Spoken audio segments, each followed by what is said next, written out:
Hey everybody, what is up? Welcome back to Final Trade. I had several people ask me what I thought about the Phyrexia Compleat Bundle and the oil slick cards in it and what kind of a bet that would look like to me. So I figured I'd just go ahead and make a video about it, and that way I can be on record for the future. So this is the only place to get the oil slick raised foil cards, and other than that, it has a bunch of set booster packs. So when we talk about what's the value of this box, you have to say, well, what's the value of a set box right now? With 30 set packs, this has 12, and then we can try to assess what the oil slick cards within this special pack inside are worth. And of course, these oil slick cards right now, they're commanding pretty decent market prices. There are actual sales being made, pre-sales at least, since this product doesn't come out for another 2.5 weeks. And, you know, the prices are very respectable. Now, this is just kind of a small subset of cards. I think it's 25 of them. And we need to ask ourselves, what in recent Magic history would make a really good comparison so we can try to draw some parallels and see if we might make a slightly better, higher quality prediction for the future. And of course, the thing that I think is a really good parallel is the textured foil cards that came in Double Masters 2022. So this came out July 8th of 22. It had these 5 textured foil cards. It's a really good comparison. They're all textured, the oil slick cards and these. They're all foil cards. And they are both the first time that that particular treatment has been used on a card in Magic's history. And so it kind of gives you the, the novelty of it, the collectability of that novelty. And we can kind of say, well, there was some FOMO that we recall about these cards when they first came out. And was it justified? Has it held up over time? And so let's just go through all 5 of these textured foil cards from Double Masters 2022 and see how they've held up. And then we can talk about how that might compare to the oil slick cards in the Compleat Bundle. So the first one, Rin 6. And what I've done is I've gone back to the first week of data after the release on TCG Player. And I've just taken that average price during that week that the card sold for. And so that's conservative because you're already on the downslope. The hype builds up until release day when box breakers and stores and everybody starts opening boxes and selling the singles and meeting the market demand, and then the prices plummet. And so I've said, well, since the Compleat Bundle still won't be released for 2.5 weeks from today, we can use that as a very conservative guide for what we might expect to happen to the oil slick cards when they're in full release. So for Rin 6 texture card from DM22, they went from $370 for completed sales the week after release down to today you can buy one for $125. So they've fallen 66%. The second card, Liliana, they went from $263 the week after release, and today you can get one for $50.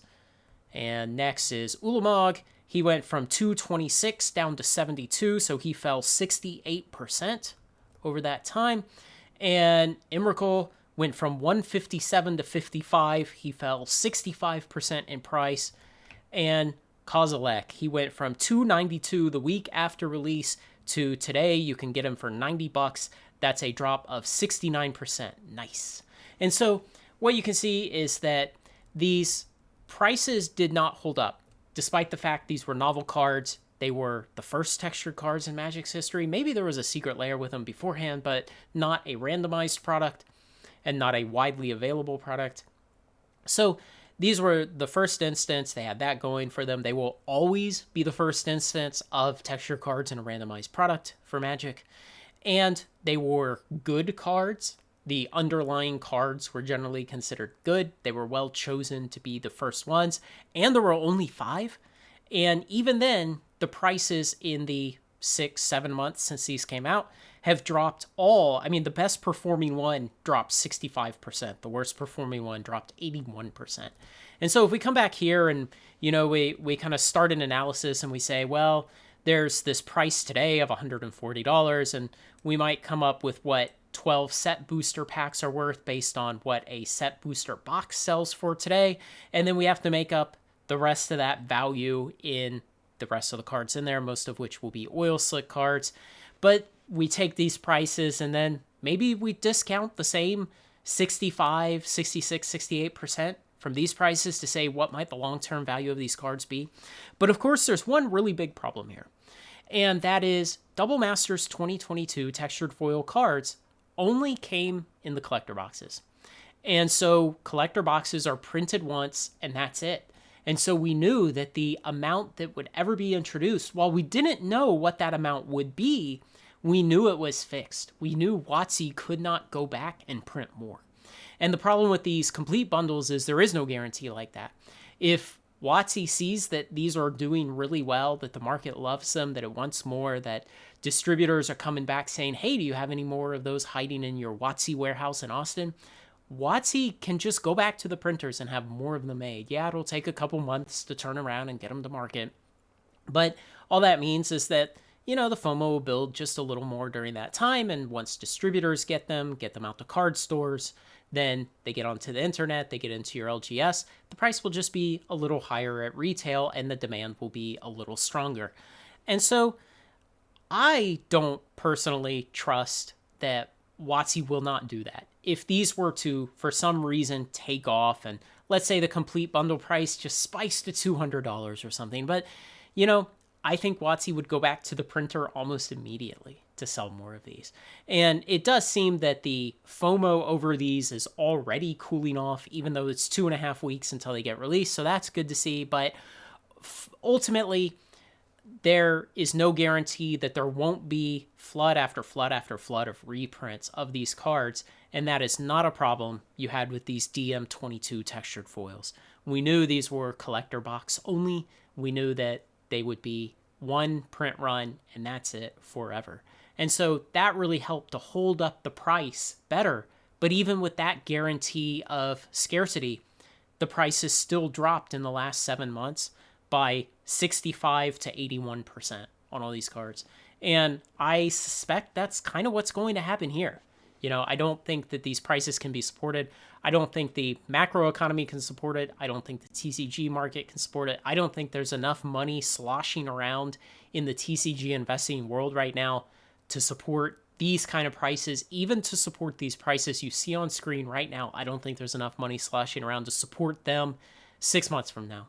I think all of these will be lower than 6 months from now. Maybe there will be one or two exceptions, like the basic lands. I actually think those could be underpriced. And if people start to realize, oh, there's a lot fewer of these oil slick cards in existence, and I'd love 20 of these swamps. I mean, people are kind of nuts for swamps. They'll always pay more for swamps than any other basic land. So, maybe the swamp is the one that will prove me wrong. It'll be the one card that's significantly higher in price 6 months from now than it is today. But beyond that, I don't see a lot here to justify the initial FOMO over these. And it is kind of, I think, a good sign that the FOMO is dying off. The prices for the complete bundle have not gone nuts, but I haven't bought any. I don't plan to buy any. If anything, I would tell you, if you want to speculate on oil slick cards, don't buy the bundle. Buy a couple of the better single cards. And by better, I mean the ones that are more powerful, more popularly played, that people actually have demand for, because those will appreciate better in the future. I would say don't speculate on the bundle itself. And to just throw one more thing in here, it's good in your analyses when you build a model, try to be as objective as you can. Use real data. Use realistic estimates when you have to use estimates. But once in a while, you need to at least think about the subjective side. And that is, do these cards look good? And, personally, I don't like how these cards look. I think they're ugly. But let's try to draw even a parallel there with our subjective interpretation of how these cards look.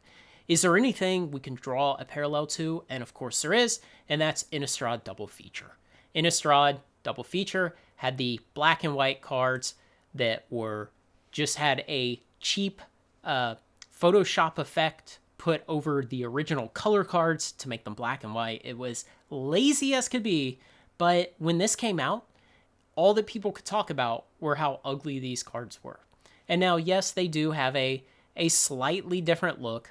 Yeah, the coloring is a little different. This is more just black and gray. This is almost two-tone. It looks like there's not much shading in here. And these have a lot of gradient of between black and white. So it's a little bit different. But when this came out, recall that everybody talked about how ugly these cards were. And so I wonder if there's kind of a infectious negativity that affected Double Feature where people said, I hate Midnight Hunt, I hate Crimson Vow, and so I'm going to hate Double Feature and I will focus on the look of the cards and exaggerate how much I hate it to express how I hate these other things? Or did people genuinely dislike the look of these cards? And if you believe that that's the case, then be especially careful about these, because in my opinion, these are uglier. I think they're all ugly, but Double Feature and the Oil Slick cards. So, don't put too much stock in that. You always have to be careful when you're making subjective assessments of the value of something, that other people do not value things the way you do. You should not project your wants and your desires onto the entire market, because you will be disappointed with how badly that fails. But keep that in mind, that we do at least have a little bit of anecdotal data that the last time WotC did a set of black and white cards, people went on and on and on about how they hated how ugly they were. So, that's it. I don't think the Compleat Bundle is worth FOMOing over. I think in 4 months' time, if there's a glut of them on the market and you can pick them up for 110, buy a couple. Maybe that'll be good into the future. But I definitely wouldn't be paying 140 today, and I sure as heck would not have paid whatever they were up to in the previous weeks. I think you can get them cheaper in the future. Let me know what you think, guys. Otherwise, like, comment, share, and subscribe. Join me on Final Trade.